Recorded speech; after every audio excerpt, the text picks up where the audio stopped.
In 1 Nephi chapter 18, verse 35, it says, "And it came to pass that we did find upon the land of promise, as we journeyed in the wilderness, that there were beasts in the forest of every kind, both the cow and the ox, and the ass and the horse, and the goat and the wild goat, and all manner of wild animals, which were for the use of men.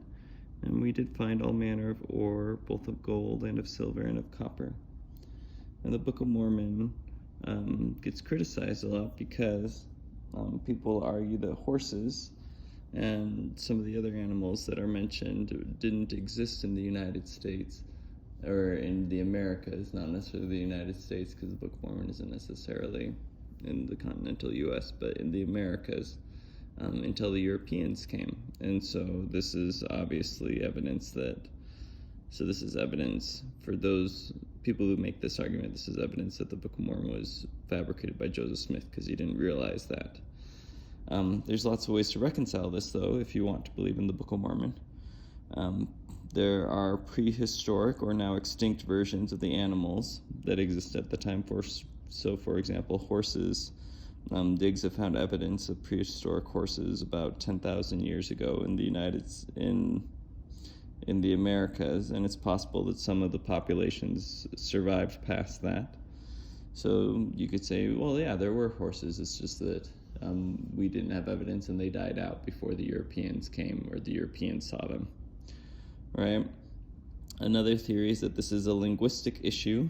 So, for example, maybe Nephi doesn't have a word for bison or tapir or antelope, and so Nephi calls whatever animal he's seeing a horse, and so that's what's written down, and that's what gets translated.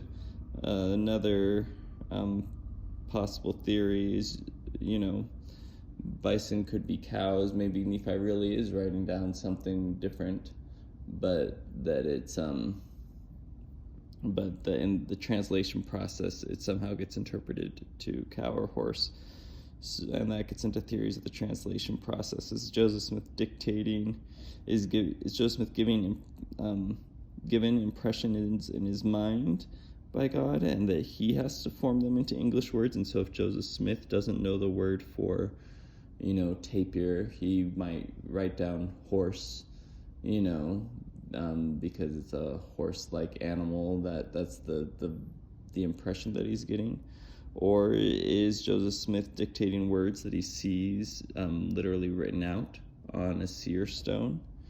In which case, where do those words come from? Do they come directly from God or from someone else like Mormon or Moroni?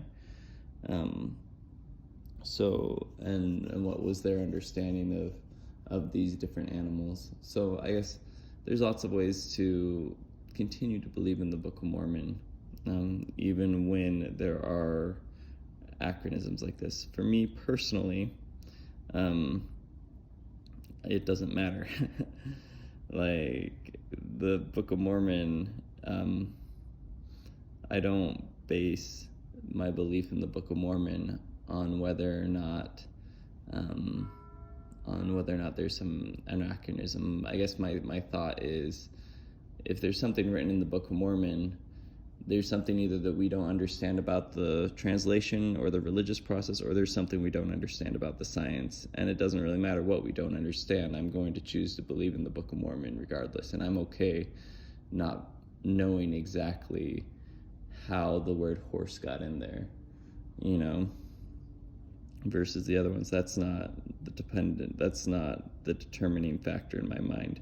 I'm okay just saying that, there's something we don't understand there, and it doesn't take away from the broader aspect of that the Book of Mormon brings me closer to God, and so I'm going to believe it anyways. So yeah.